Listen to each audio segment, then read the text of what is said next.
Muchísimas gracias de nuevo por estar aquí en nosotros en una charla más de Back to Business, donde nos habíamos quedado con los expertos, que son Moisés Cielac, estratega digital de la campaña presidencial de Barack Obama, Álvaro Pastor, experto en Brand Strategy y autor del bestseller Eat or Be Eaten, y Nicola Oregui, consultor y capacitador internacional, experto en Lateral Marketing. Y bueno, buenas tardes.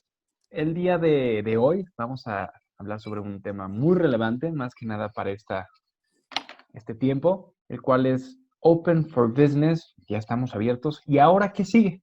¿No? Justamente en el contexto de la nueva normalidad post-cuarentena. Y bueno, les recordamos que dejen sus preguntas en el chat. Les tenemos buenas noticias porque ustedes lo pidieron, lo han estado diciendo. Vamos a dar más tiempo para preguntas. Entonces, las preguntas de una vez, si las tienen, háganlas. Y recuerden, los primeros que pregunten son los que van a tener la oportunidad de que se respondan las preguntas. Así que no tengan, no sean penosos. Y bueno, vamos con la primera pregunta que va dirigida hacia Moisés Cielac. Moisés, cuéntanos. Hoy regresas a tu oficina. ¿Qué haces? Bueno, lo primero que hay que hacer es ponerse los lentes porque no veo ni papa, ¿ok? Segundo, hoy regresas a tu oficina y ahora ¿qué pasa? Demasiado tarde, Fernando. Si tú te vas a esperar hasta regresar a tu oficina para preguntarte ahora qué pasa, estás perdido. Has perdido 4 meses muy valiosos de tu vida.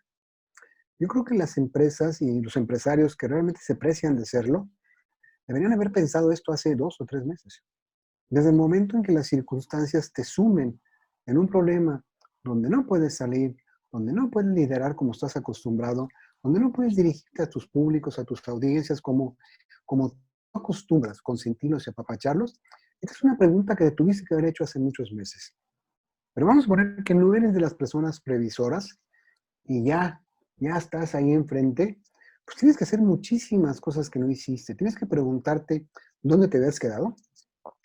Tienes que preguntarte quiénes eran tus clientes, quiénes eran tus proveedores, quiénes eran tus socios, quiénes eran las personas que te acompañaron en este proceso tremendo de 3, 4 meses, porque estadísticamente está demostrado que cuesta 7, 8 veces más caro conseguir un nuevo cliente que conservar al cliente que ya tienes.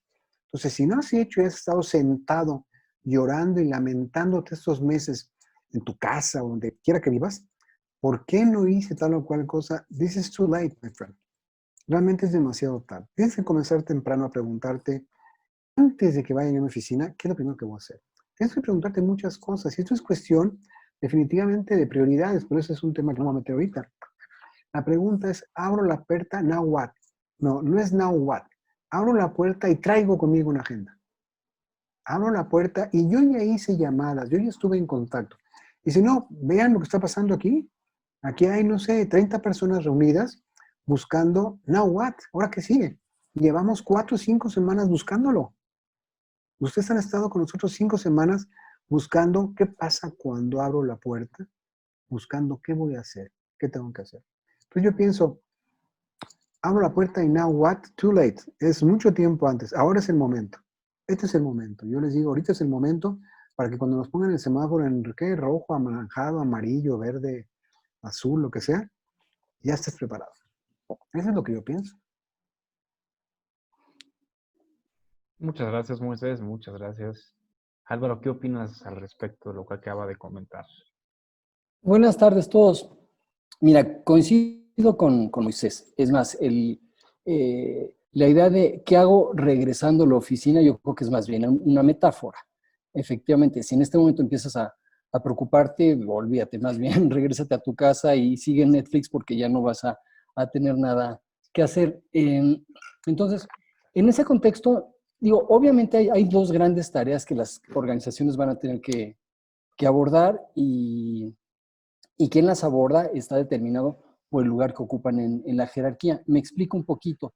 Obviamente, absolutamente todos, la primera bronca que tenemos, no que vamos a tener, sino que tenemos desde el momento en el que empezó todo este relajo, es cómo le hago para mi flujo, cómo le voy a hacer para generar flujo, porque en términos generales, todas las organizaciones actualmente están empantanadas en eso. Obviamente, habrá algunas que desde el principio habrán tomado medidas, habrán cerrado, bueno, obviamente todo el mundo cerró, perdón, es una tontería lo que estoy diciendo, pero vamos, habrán reducido su capacidad de producción, habrán enviado a la casa a la gente for good, pero más allá de eso, eh, no quiero decir la prioridad, porque entonces eso desvía la atención, pero lo primero que hay que abordar es el tema de flujo y estoy seguro que ya están haciéndolo. Ahora, aquí hay una bronca. Es como, bueno, le está sucediendo a Trump en los Estados Unidos, le está sucediendo a nuestro presidente, que es en las crisis, eh, las fallas, los shortcomings se hacen mucho más evidentes. Entonces, por ejemplo, igual y durante estos años ahí tu compañía más o menos iba navegando y de repente ¡suau!, te pega esto y entonces vas a tener un problema importante. Tal sería el caso de repente de algunas organizaciones que ahorita están más bien atoradas, tratando, por ejemplo, de conseguir, no sé, créditos, financiamiento para seguir adelante. Perdón. Entonces, eh, la primera consideración es qué hago para mi flujo. Y la segunda, y para mi gusto, más importante porque tiene mucho más proyecciones, asegurar que en estos meses de ajuste, en estos meses en los cuales la táctica va a prevalecer por encima de la estrategia, no se pierde el rumbo estratégico. Y aquí es donde realmente vamos a ver ya me estoy clavando, ¿verdad? Pero aquí es donde realmente vamos a ver la diferencia entre los líderes profesionales o los managers profesionales y los que no lo son. Rapidísimo, un ejemplo. Me estaba acordando hace un momento de ser Genoma Lab, ¿no? Bueno, en algún momento Genoma Lab llegó a ser, parece mentira, el anunciante más grande de México. O sea, gastaban más lana en medios que Unilever, Pepsi, Procter, bla, bla, bla. Bueno, y hace unos años nosotros nos acercamos a estos cuates para, en fin, ofrecerles un proyecto y nunca pudimos obtener la cita con el que era el director general / dueño porque estaba ocupado diseñando la siguiente generación de empaques para Acetia o la marca que haya sido. Dije, me quiero morir. Pregúntenme ustedes en dónde está hoy Genoma Lab. Pues la respuesta es no está, ¿no? Bueno, ¿qué es lo que quiero establecer con esto?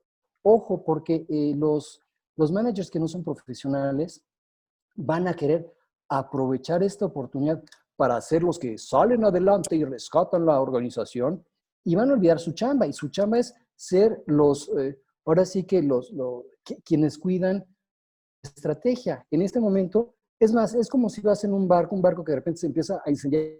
El último que sale con un extinguidor a apagar el incendio en el barco, pues es el capitán. El capitán se asegura de que obviamente estén atendiendo el incendio, pero de que se mantenga el curso. Entonces, larga historia corta, dos grandes tareas: generar flujo, dos, asegurar que el rumbo estratégico no se pierde, y en ese contexto, pues cada quien que haga la chamba que le corresponde. ¿Qué opinas, Nicola? Yo opino que, al igual que dijo Moisés, si solo te vas a preguntar qué vas a hacer cuando regreses a la oficina, ya está demasiado tarde. Ya has perdido 4 meses. E igual coincido contigo, mi estimado Álvaro, que hay que cuidar por encima de cualquier cosa el flujo de efectivo para garantizar precisamente la sobrevivencia del negocio. Coincido contigo también sobre el hecho de que no debemos de perder el rumbo estratégico de nuestra organización. No debemos poner en discusión los qué de nuestra organización, del por qué existimos. Yo la primera cosa que haría, regresando, sería continuar en la atención que le da al cliente. Tengo que preguntarme, una vez que he regresado, ¿qué voy a hacer para que el cliente siga estando de mi lado, para que el cliente siga comprando? Vamos a enfrentarnos a un cliente profundamente cambiado. Hoy leí una estadística en el periódico que en Italia, si bien lo peor, gracias a Dios, ya pasó, todavía el 70% de los italianos tienen miedo a salir de casa. Entonces, a este punto, vamos a enfrentarnos a un consumidor miedoso, triste, quizás enojado, que ha perdido el empleo, que ha pasado a través de una situación sanitaria poco agradable, en fin, un consumidor que ha padecido de lo que en psiquiatría se llama un estrés postraumático. Entonces yo recomendaría que la primera cosa que una organización tiene que hacer una vez que se regresa a la normalidad es seguir cuidando al cliente. Seguir cuidando al cliente por encima de cualquier cosa, porque sin clientes tampoco no hay negocio. Y como tú bien lo dijiste, Álvaro, conquistar un cliente nuevo es mucho más caro que mantener un cliente que ya está en nuestra cartera. Entonces, a este punto yo recomendaría al directivo hacerse una pregunta clave. ¿Qué voy a hacer para merecerme la preferencia de mi cliente? ¿Qué voy a hacer para que mi cliente siga comprando conmigo? ¿Qué voy a hacer para que el cliente siga permaneciendo? Estas creo que son tres preguntas claves que la organización se deberá hacer una vez que regresemos al semáforo naranja, amarillo, quién sabe qué color se van a inventar, ¿no? Y que de hecho, digo, nada más para agregar, eso tiene que ver con el quehacer cotidiano de la marca. No hay que esperarse a que revienten la casa para de repente decir, ay, híjole, ¿quiénes eran mis clientes? ¿Cómo le hago ahora para...? No, pues ahí el punto es, la relación de tu marca con tu cliente se teje todos los días y hay que cuidarla todos los días. Digo, esto suena pues como al libro de Samuels, ¿no? De cómo ser un buen vendedor y tal, pero tu mayor activo es tu cliente. Pues es verdad, tu mejor activo es tu cliente, por ende cuídalo aún más de lo que estabas haciendo antes. Te cuesta mucho más hacer un cliente nuevo. Entonces vamos a conservar los que tenemos. El problema es que llevamos 3 meses llorando, ¿no? Y llorar está padre para una telenovela. Entonces, no, llevamos 3 meses encerrados con mucho tiempo para realmente preocuparnos cómo va a estar la cosa. Entonces, estamos muy a tiempo. O sea, la gente está en la calle todavía, pero no son los más. Yo creo que los más somos los recluidos. Entonces, tú eres un empresario, tú eres un individuo común y corriente. Tú eres un empresario, un líder de empresa, una persona, un profesor, en fin, ¿no? Entonces, me gusta mucho pensar que ya estuviste pensando desde antes qué va a pasar cuando abras la puerta, antes de que abras la puerta, si es que abres la puerta, porque muchos negocios ya no van a abrir la puerta, ya van a trabajar desde su oficina casera, ¿no es cierto? Se reinventan, es una nueva normalidad, nueva normalidad. Una nueva normalidad donde ciertas tendencias que ya estamos viendo como la transformación digital, ahorita van a tener que darse en cuestión de semanas o de meses y ya no de años. O sea, el COVID no ha hecho nada más ni menos que acelerar tendencias que ya se estaban dando en el entorno. Moverse más rápido, moverse más rápido. Muchas gracias. Y bueno, ahora tengo otra pregunta para ustedes justamente relacionada. Va dirigida hacia Álvaro. Álvaro, cuéntanos, ¿cómo establecer prioridades? ¿Qué es lo que más importa? ¿Qué es lo que no? Ok, partiendo de la base que lo primerito que te va a preocupar es el flujo, pero el mundo de la estrategia se resuelve en abstracto y entonces en ese sentido yo suelo apoyarme en modelos. Y entonces, así de fácil, lo primero que no tienen que hacer cuando lleguen a sus oficinas, les suplico, no hagan un FODA. Los FODAs no sirven para nada. Eso nada más es para llenar slides en el PowerPoint que le van a presentar a su jefe. Más que hacer un FODA tal cual, yo lo que sugiero es lo siguiente, que es, efectivamente, haces una lista de los retos que vas a enfrentar, de las tareas que tienes que abordar, pero desde una perspectiva doble o desde dos perspectivas. Una tiene que ver con si el impacto de ese acontecimiento, de ese hecho, lo que sea, es solamente en el corto plazo o en el largo plazo. Eso es lo primero. Y segundo, es más, hasta debería tener aquí como que una tablita. Entonces, digamos que este es el primer eje. Y el segundo eje tiene que ver con si se trata de un tema estratégico o de operación. Y entonces, de repente, tienes 4 grandes mundos, ¿no? Que sería lo que yo denomino, por un lado, sería, por ejemplo, así tal cual, de bote pronto, un tema que tiene impacto en el corto plazo, pero es de carácter estratégico, o sea, en este caso, cash flow, eso es lo primeritito que abordas. En otro contexto, eso sería como que lo que llamamos los quick wins, ¿no? Las cositas que puedes hacer de volada, que tienen impacto, y generalmente son estas cosas las que te merecen ser promovido en tu chamba.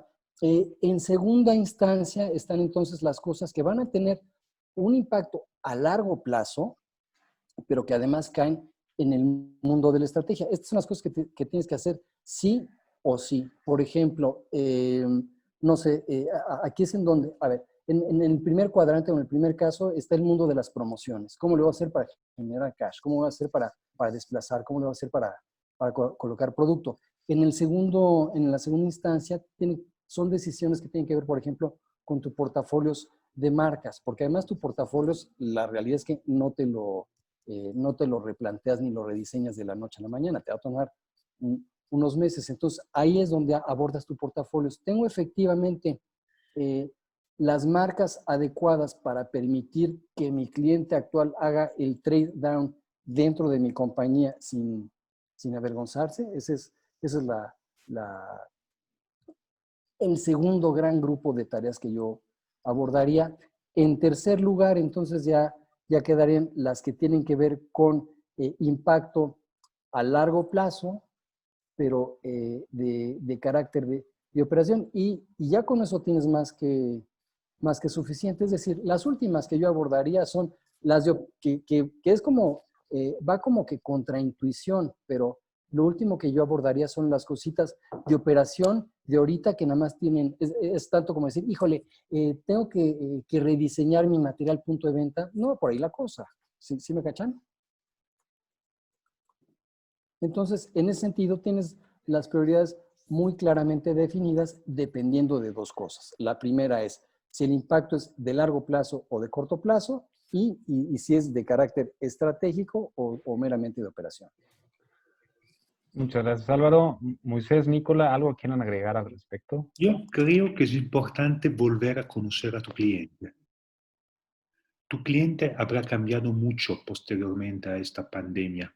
Entonces creo que es necesario más que nunca invertir en investigación de mercado para conocer quién es tu cliente.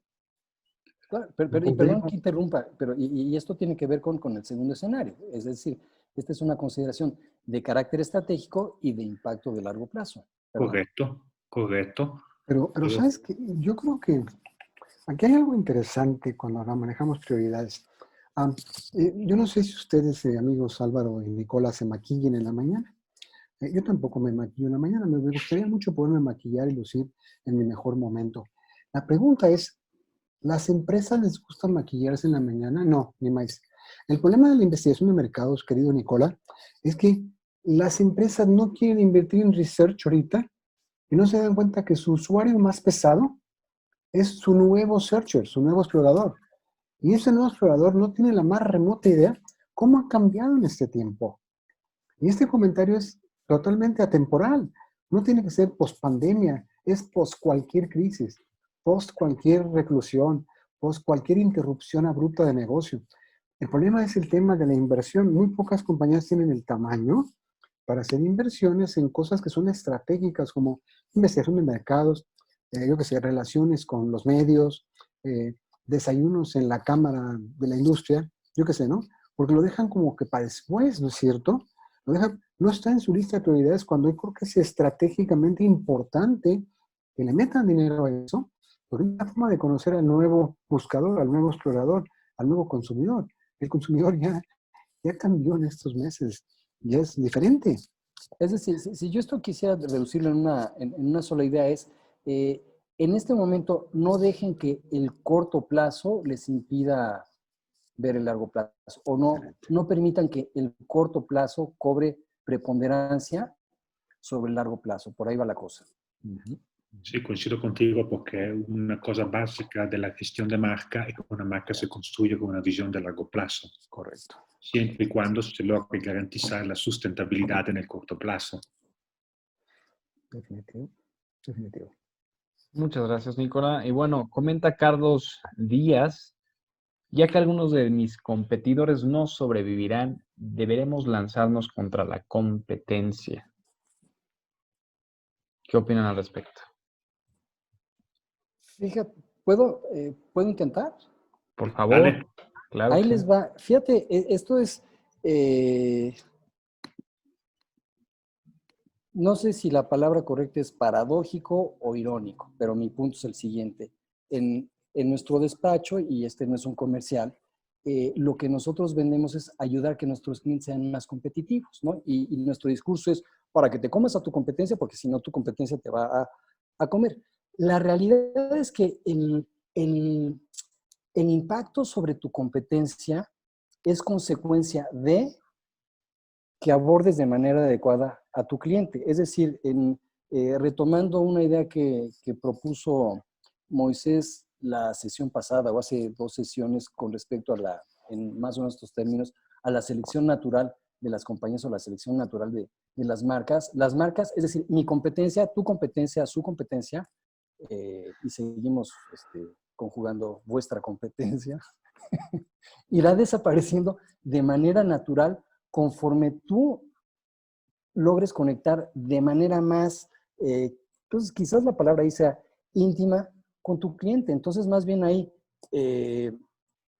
indirectamente, si te quieres cargar a tu competencia, lo que tienes que hacer es aprovechar, ahora sí que that the other guy blinked, como decíamos en la guerra de las colas hace muchos años, y entonces abordar a tu cliente todavía con mayor claridad, con mayor determinación, y solita tu competencia eventualmente irá desapareciendo. Muchas gracias, Álvaro.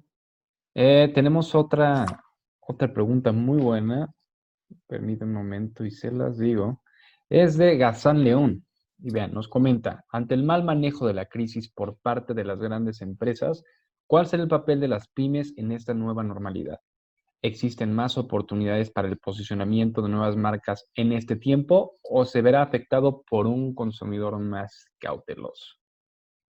¿Quién toma la pregunta? Yo, yo, yo, Por yo. favor. La nueva normalidad va a ser el escenario de las pymes. Las empresas pesadas, elefantiásticas, con grandes trompas, colmillos, panzas, cargadas de bichos en sus tripas, vulgo, un montonal de empleados, están tronando porque no se preocuparon por ser eficientes en su operación. Las empresas medianas son más cautelosas porque tienen menos bichos en las tripas, tienen menos empleados, tienen menos arsenal y, híjole, hacerse más esbeltas es complicado. Pero las pequeñas empresas están llenas de gente que está todo el tiempo tratando de sobrevivir. Entonces, no, yo creo, Hassan, que estoy de acuerdo contigo en que las pequeñas y medianas empresas son las que sustentan este país realmente. O sea, estamos rodeados de microempresas y pequeñas empresas. La bronca es que se van a hacer cada vez más esbeltas y más esbeltas y más débiles. Entonces, ¿de quién va a ser? Va a ser cultivo de los que logren sobrevivir en la jungla, del más apto. Por supuesto que los consumidores son más exigentes. Por supuesto que un consumidor que antes iba a un restaurante y le aventaban la sopa, pues a lo mejor este restaurante era una cadena de 50, de 200 restaurantes y la verdad le aventaban al cliente la sopa, pues total, un cliente más. Ahorita que llevan 3 meses cerrados, esos elefantes blancos son los que están sufriendo. Muchísimo. Porque la entrega a domicilio no es suficiente. Estoy poniendo un ejemplo nada más de restaurantería. Véanlo en la industria de la joyería, de la billutería, ¿no? Los grandes orfebres mexicanos con ese talento son los que realmente van a sacar la casta ahorita. No son los Guccis los que sacan la casta. Gucci ya nos abandonó hace mucho tiempo, nos dio cuenta que México no era el mejor caldo de cultivo. Ahora son las nuevas firmas las que van a vender mejor, las que van a reforzar este nacionalismo bien intencionado, no me quiero meter en discusión política, este nacionalismo que nos hace fuertes a los mexicanos y los guatemaltecos, a los costarricenses, a lo que ustedes quieran, ¿no? Y eso es lo que nos va a hacer fuertes, esa capacidad de supervivencia que tenemos, pero la capacidad real, no la que nos hace resistente al coronavirus. That's bullshit, ¿ok? No, la que nos hace resistentes por nuestra inventiva. Yo sí creo que las pymes, Gazán, son el futuro de México, son las que van a sobrevivir, pues se van a poder hacer más esbeltas sin problema. No sé, Álvaro, Nicola. Si puedo comentar, sí, pero no. Es que ahí les va un dato. Me puedo inventar la cifra, pongan ustedes que es el 65%, pero es del PIB de Alemania, es aportado por las pequeñas y medianas empresas, por lo que se denomina el Mittelstand. Y en ese contexto es curioso porque no es Volkswagen, ni es Siemens, el mayor aportador a la economía de Alemania, sino ahora sí que este rango o esta dimensión de compañías. Hay una bronca enorme con respecto al desarrollo de las pymes en México, que es la misma bronca que enfrentó la industria británica, ahora sí que en el siglo pasado, que es la falta de profesionalización en la actividad gerencial. Y eso sí sonó al libro de Sanborns. Pero, ¿por dónde va el rollo? Una de las razones por las cuales desaparece la industria británica es porque la misma persona que tenía el gorro de dueño es el que tenía el gorro de manager. Es decir, el que tú tengas la idea y el que tengas la lana o la capacidad de generar la lana para llevar a cabo la idea, no significa que tú estés capacitada para manejarla, ¿correcto? Y es lo que sucede en nuestras pymes, que quien genera la idea es la misma persona que maneja la empresa. Y por la misma, una de las razones por las cuales despega, digo, además de las dimensiones del mercado y tal, pero una de las razones por las cuales despega la industria mexicana es porque ellos inventan la figura del manager profesional. Ahora, en el cortito plazo, estamos viendo que esta fórmula del manager profesional se está desvirtuando, está desapareciendo en los Estados Unidos, particularmente en todas las empresas nuevas de tecnología. Y de repente, vean, no sé si se acuerdan, hace un par de años, el año pasado creo, que fue, por ejemplo, Zuckerberg, fundador, dueño, CEO de Facebook, acudió al Senado en Estados Unidos. ¿Y qué tal la acogida que le dieron? O sea, y no me refiero a la recepción que tuvo. Y todo esto, ¿por qué? Porque, sí, Moisés ya me está diciendo, híjole, eres un vulgar. Pero bueno, el punto es lenguaje, es riqueza de lenguaje. Yo pero entiendo el mexicanismo. El punto es, en la medida en la que quienes están generando las pymes sean las mismas personas que las manejen, híjole, yo le pongo ahí un gran question mark con respecto a su viabilidad en el largo plazo. Pues sí, coincido contigo, Álvaro. Hay una enorme área de oportunidad de profesionalización para las pymes.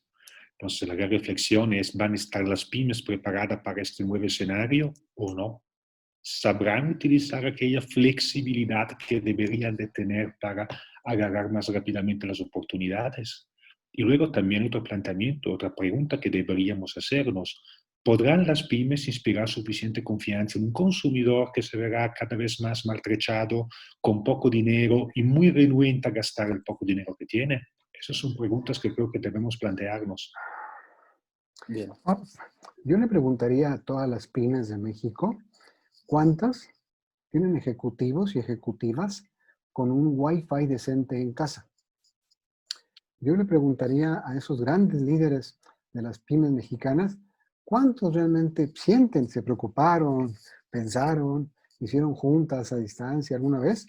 ¿Cuántos de ellos realmente se preocuparon por eso? La respuesta es simple. En México hay más gente con teléfono celular que gente que come 3 veces al día. Y también en México hay mucho más conectividad Wi-Fi o semi-Wi-Fi o mid-Fi de lo que realmente pensamos. Entonces, yo creo que las pymes están preparadas, no todas, solamente las más aptas, solamente las más preparadas y las que previeron una situación como esta. No tiene que ser una pandemia, puede ser una crisis, un derrame, un leak en un río, un incendio, cosas por el estilo.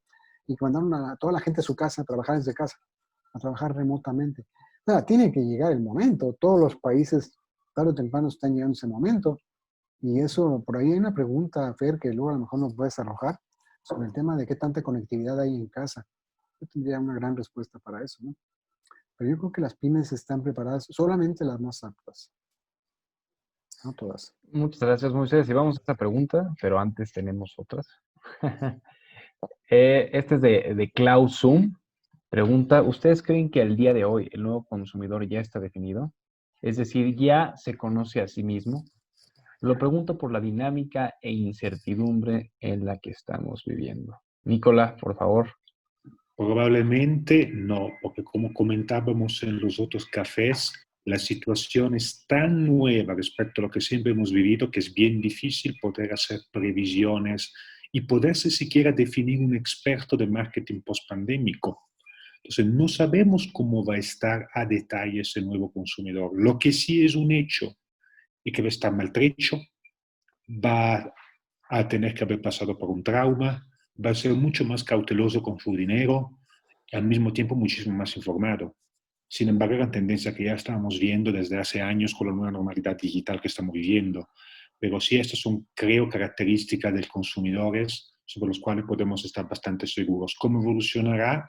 La verdad no podemos decirlo, no lo sabemos. Todo dependerá de cómo evolucionará la situación sanitaria. Si regresaremos a un nuevo lockdown, si habrá otro rebrote de la pandemia, etcétera. Todo depende de eso. Muchas gracias, Nicola. Y bueno, tenemos otra pregunta. Esta pregunta es buena para Moisés. ¿Creen que traspolar a un sistema digital será permanente o bien será una fiebre que pasará una vez terminada la pandemia?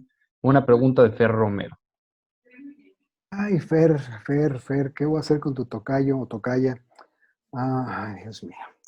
Miren, acaban de tocar una fibra muy importante. El mes pasado, hace 40 días más o menos, en Estados Unidos, mi hijo Luis hizo una investigación con más de 700 personas en la compañía para la que él trabaja.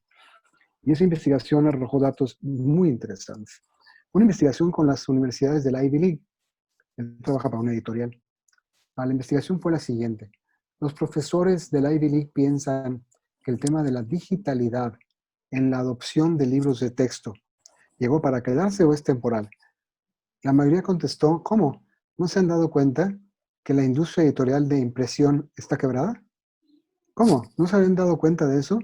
De que nadie va a comprar libros impresos para comprar 900 páginas y para utilizar 3 capítulos, otros 3 están obsoletos, estos 3, en cuanto entras a la tienda, ya mejor déjalos porque no sirven para nada. ¡Wow! Y el regreso fue traspolación, Fer Romero. Dios mío, acabas de tocar un punto muy importante. Esto llegó para quedarse, compadre. La nueva realidad es una realidad digital conectiva. A la mayor parte de los ejecutivos en Estados Unidos que pueden trabajar desde casa los están dejando en su casa. La transportación de las grandes urbes ha sido siempre un problema brutal. Están aprovechando para dejarlos en su casa el resto del año. El ahorro en combustible de muchos trabajos que no requieren presencia física en la oficina es brutal. Las horas hombre perdidas que se hacían en eso de transportación es brutal.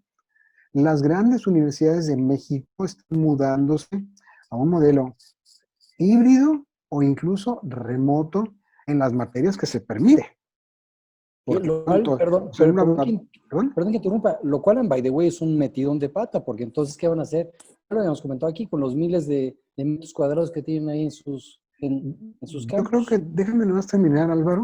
Yo creo que hay un aprovechamiento de la base instalada, laboratorios, no importa en qué carrera, laboratorio de estructura, resistencia a materiales, que se tienen que aprovechar porque para eso está. Pero esta cosa que se llama Susana Distancia, que hace que grupos de 30 horas sean de 15, bueno, pues ni hablar. Esa es una realidad. Las universidades están invirtiendo mucho dinero ahorita en reacondicionar un poco su infraestructura porque no va a haber de otra, porque la nueva realidad es en muchas cosas a distancia. Y eso es lo que está pasando. Están invirtiendo en la medida de lo posible en más estudio colaborativo, en más estudio en casa, y eso es lo que está pasando. Digo, no lo inventé yo, pero eso es lo que está pasando. Claro, hay carreras que, insisto, requieren laboratorio, muchas cosas van a tomar distancia y se van a quedar ahí. Yo creo que sí, muchas cosas que estábamos acostumbrados a hacer de forma análoga, ahora vamos a hacer digitalmente. Quizás el grocery, un sector donde lo digital no había penetrado mucho antes de la pandemia, ahora cada vez más personas harán su compra online porque aprendieron cómo hacer la compra online. Se dieron cuenta de que es más fácil, más rápido y más efectivo. Así que probablemente lo seguirán haciendo. Oye, nada más un comentario rapidísimo, que es el siguiente.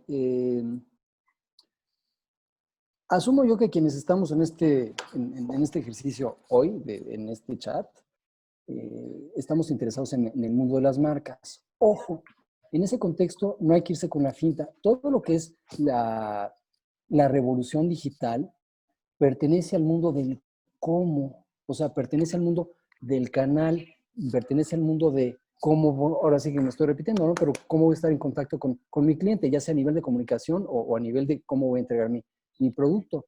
Pero ojo, o sea, la parte aquí estratégica sigue siendo qué es lo que le voy a vender al cliente. No pierdan eso de vista porque, pues, digo, yo lo veo todos los días con marqueteros que se van con la finta de invertir en sus redes sociales y tal, y todos los esfuerzos están en eso, y cada vez hay menos reflexión con respecto a cuál debería ser el discurso de mi marca, cuál debería ser mi propuesta de valor. En Pues fin, sí. ahora sí que ese es mi punto desde mi parcelita como estratega de marcas. Es que hay cosas que sí, cosas que no. Estoy de acuerdo contigo. La mayor parte de los grandes call centers que te atienden para muchas cosas no están donde tú crees que están. Chile, veamos el ejemplo de Chile. Chile es el call center de Latinoamérica, es impresionante. Muchas cosas que tú preguntas, que te responden, que va, tienen un acento muy extraño. No es extraño. La industria del call center está en Chile. ¿Ok? ¿Por qué? Porque, bueno, antes tenías a 400 puestos, ¿sí? Casi todos estaban ahí junto a la Plaza de la República, ahí junto al Monumento de la Revolución, las grandes compañías. ¿Y qué han tenido que hacer? Pues para tu casa, compadre. Sí, para mi casa sí, señor, pero ¿con qué? ¿Con qué computadora? Pues con esa, con la que te acabo de comprar, porque, y con el Wi-Fi que te pago yo, y con la diadema que yo te pago, y con el predictivo que yo te instalé. Con eso haces tu call center. Y bueno, por supuesto, ahora los 400 puestos que pagaban 200,000 pesos de renta cerca de Plaza de la República, pues ahora la pagan la renta en su casa. Ese es un ejemplo de algunas industrias. Yo estoy de acuerdo que esto, o sea, yo mis tacos de carnitas no me lo voy a echar en mi casa, ¿verdad? Por supuesto que voy a ir al puesto de esquina. O sea, hay muchas industrias que no, pero muchísimas industrias que sí. La nueva normalidad es definitivamente digital y no vamos a regresar a la calle en muchas de esas industrias, pienso yo.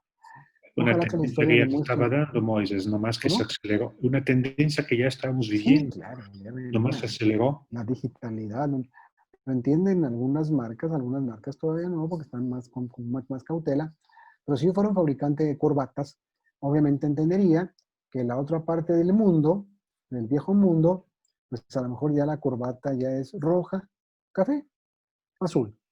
Y a lo mejor no va a tener bolitas, porque no va a haber tiendas de corbatas como había antes, ahora va a haber menos tiendas de corbatas y más tiendas que te mandan 5 corbatas, pruébate todas y regresa 4 como en la industria de los abrigos en Estados Unidos, o de las camisas de uso cotidiano.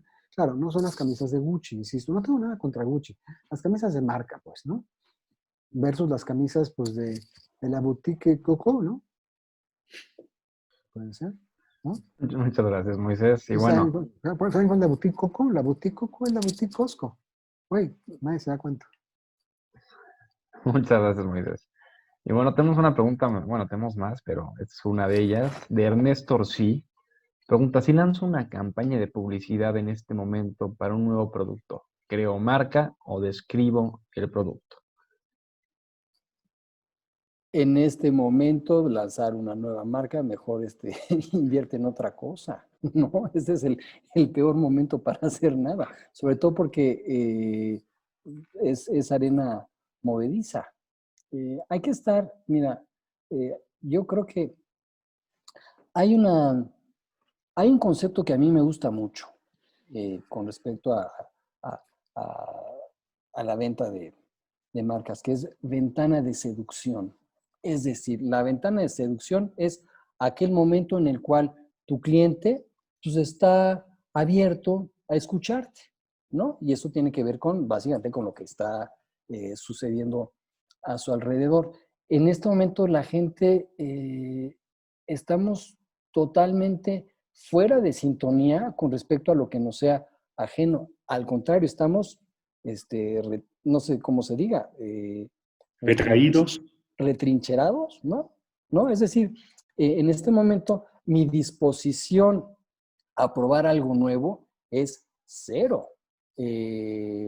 Habría que esperar cuánto tiempo, quién sabe, eh, para que se abriera una ventana de seducción. En este momento yo no haría nada en ese sentido. Sí, coincido contigo, Álvaro, porque muchas personas van a estar en modo sobrevivencia, entonces minimizando gastos y tratando de estirar lo más que pueda su presupuesto. Decisamente no es el mejor momento para lanzar una marca, todo lo contrario. Aunque, eso sí, hay que seguir invirtiendo en las marcas que ya tienes, porque la historia me enseña que aquellas marcas que continuaron invirtiendo en periodo de crisis han salido ganadoras. Muchas gracias, Nicola. Y tenemos una pregunta más, una muy buena pregunta. Es de Mario Alberto Sánchez. Es, ¿qué experiencias del cliente creen que puedan enriquecerse al realizarse de manera digital desde casa? Moisés. Yo creo que las experiencias que no requieran trabajar necesariamente con los 5 sentidos es más factible que se puedan tener desde casa. Obviamente, paladear un vino, saborear un queso, etcétera, está complicado tenerlas en la casa porque requiere ir al punto de degustación y determinar si te gusta o no te gusta. Pero hay muchas que anteriormente necesitaban explotación de sentidos que ahora no son. Acabo de dar un ejemplo. La industria manufacturera de textiles de, de uso cotidiano en Estados Unidos ya lo entendió. Hace mucho que mandan a domicilio 3, 4, 5, pruébate la que quieras y la regresas. Empresas orgullosamente mexicanas, lo que antes hacíamos en Devlin, en Lux, ahora lo hacemos con Ben Frank. Ben Frank te permite probarte los lentes que tú quieras, te los mandan a la casa, el que no te gusta lo puedes regresar. Claro, cuidado, porque nuestra mente cochambrosa luego lo va a decir, yo, comprar con una empresa que manda a domicilio y lo que no te gusta lo regresa, ¿en qué estado van a regresar esas mercancías? Guácala, contaminadas. Estoy de acuerdo. Pero tenemos que ir aprendiendo qué experiencias sensoriales se pueden tener todavía desde la casa y cuáles no. Por ejemplo, comprar boletos de avión. ¿Por qué fregados la gente que compra viajes a Europa compra boletos de avión a Europa y nunca ha estado en Europa? ¿Cómo sabe que le va a gustar? Ah, ¿verdad? Ve videos, platica con amigos, escucha recomendaciones. Entonces, no tienes que ir a Europa por primera vez, pues para comprar un boleto a Europa. Siempre hay una primera vez, pero sabes qué hay en Europa, y que si la Torre Eiffel, y que es el monumento a Chaplin, yo que sé quién, ¿ok? Bueno, igual, la industria turística ya entendió el modelo. Es un probar, probar, regresar, no regresar, depende de cómo meterte en regreso. Entonces, cuando este amigo nos pregunta eso, la respuesta es, híjole, bien complicada. Aquellas experiencias que no impliquen los 5 sentidos en una forma muy gestáltica, van a venir a la casa. Por Dios, van a venir a la casa. Yo he comprado desde que estoy aquí, he recibido muchas cosas para uso cotidiano, que no sea un poder adquisitivo demasiado grande, porque también como que te duele invertir mucho, pero la cosa que es medio suntuaria, medio cotidiana, se va a ir a la casa, se va a ir a probar en casa, estoy seguro de eso, no cabe duda. Muchas gracias, Moisés. Tenemos una última excelente pregunta, ya para terminar, de Armando Esmeque. Él habla de la situación de Airbnb, ¿no?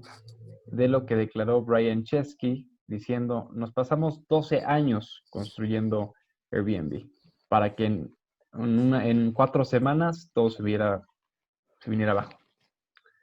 ¿Qué opinan de esta ¿Puedo? declaración? Los que los economistas llaman el cisne negro, un evento totalmente inesperado, no previsto, con consecuencias totalmente inesperadas y repercusiones totalmente inesperadas. Correcto. Pero en ese caso, fíjate, yo creo que ahí es como que una reflexión de un dueño/manager.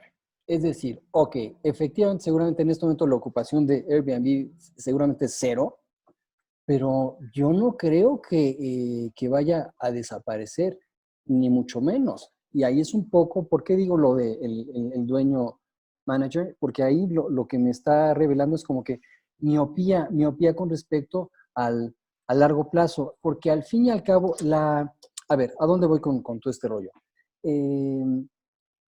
Conceptos como, por ejemplo, Starbucks, conceptos como el mismo Airbnb, tienen éxito no porque, no por aspectos incidentales, no por aspectos cosméticos, no porque tengan un bonito nombre o un bonito logo o porque manejen bien o mal sus redes sociales. No por ahí, no se hagan bolas. Tienen éxito porque responde a condiciones estructurales del mercado. Obviamente, ¿y cuáles son? Digo, me las voy a medio inventar as I go, pero ¿cuáles son las condiciones estructurales a las cuales responde Airbnb?